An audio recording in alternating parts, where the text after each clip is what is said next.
DVD Era TV back at y'all with another one live from the dirty section of YouTube. Y'all know the slogan. Today we're going to talk about the time Tony Yayo ran down on Jimmy Henchman and ended up getting his Bentley shot up. Now let's get into it.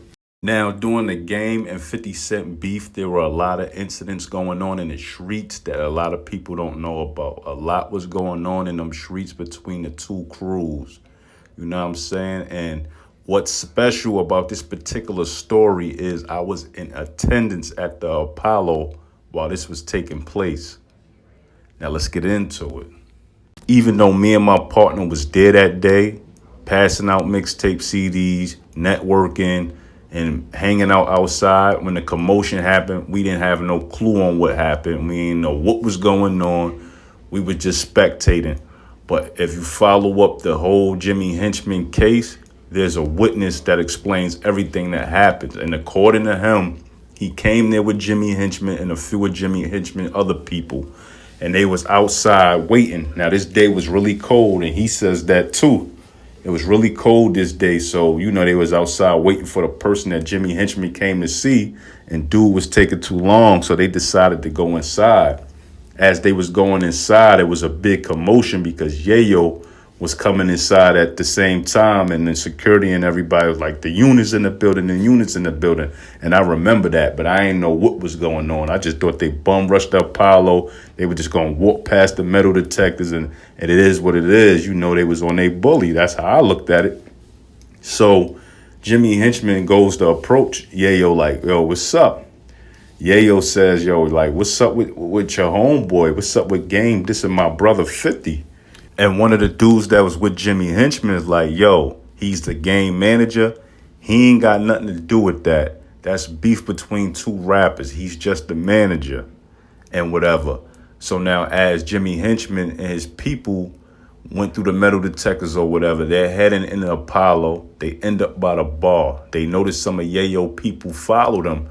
And the dude backs out a gun. One of Yayo peoples backs out a gun and say, give me the word. So, one of the dudes that was with Jimmy Henchman, he thought it was best for them to leave because they was outnumbered and one of Yayo peoples had a gun pulled on them. And he said he was familiar with the blocks in Harlem, and he know if he went through that exit that they were by, it would let him out on 126. And his car was parked there already anyway. So he was like, yo, let's just go in my car and get up out of here. Now, as the cooperating witness explained being in the car with Jimmy Henchman, he was like, yo, I can't believe that just happened. And Jimmy replied like, don't worry, I'm going to take care of that a little later. And he was like, nah, we going to take care of that now. So he gets on the phone, call his man up and tell him to bring some guns through. He says, man, get there with like 4 of his guns, different type of guns, big ones, small ones. And, he ready to rock and roll. And he says, Jimmy made a phone call to somebody who was still in the Apollo and asked what Yayo and them was at. And that person was like, yo, Yayo and them leaving now. Now they go back to 125th and see Yayo and his entourage leaving out the Apollo. They believe Yayo getting in his Bentley and some of his other guys are getting in other cars. But they decide to follow the Bentley. As they follow in the Bentley, they believe he's going to Queens for some reason. But he ended up stopping on Madison between 126 and 127. And they said some of the guys that was in a Bentley hopped out the car. That's when the cooperating witness thought it would be good to lay on them. So he made a phone call to his dude that had the guns and was like, yo, put some holes in that Bentley, shoot that Bentley up. He then would say that's when he heard about 5 or 6 shots go off as him and Jimmy Henchman is in the cut, parked up. He see the dudes in front of the Bentley hit the ground laughing, and then, the Bentley speeds off. After the Bentley speeds off, he drops Jimmy back to 125th. He gets in his car with his driver, and he leaves.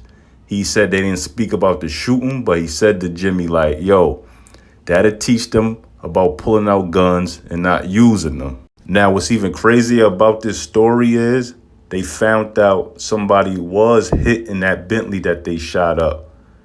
And they found out from a person that was backdooring Tony Yayo and them. He was hanging out with Tony Yayo, but he was broke on hard times. And he was going to Jimmy Henchman, giving them information, and they was paying him to give him information. So a lot of times when Jimmy Henchman and them had to drop on Yayo and them is because they had a dude hanging around them, giving up information. And I find that crazy. And it's just crazy. And now, according to Yayo, I believe he said he wasn't in his Bentley. They just thought he got in his Bentley, but he never got in that Bentley. Now, after this situation, there was several more incidents to go down between Jimmy Henchman and the G-Unit clique, from Jimmy Henchman's son being smacked and from Tony Yayo's mother house being shot up. You know, I'm not going to lie. From hearing this story, it seems like Jimmy Henchman wasn't really trying to get involved, and he was trying to keep the peace. But Yayo and his mans kind of forced his hand. I'm not going to lie. Now, this particular incident happened at the 2006 Just Those Mixtape Awards. What was dope about the Mixtape Awards, it gave artists that was underground a voice, and they got rewarded for putting on and grinding. So it was dope. And, you know, DVD era TV is all for that.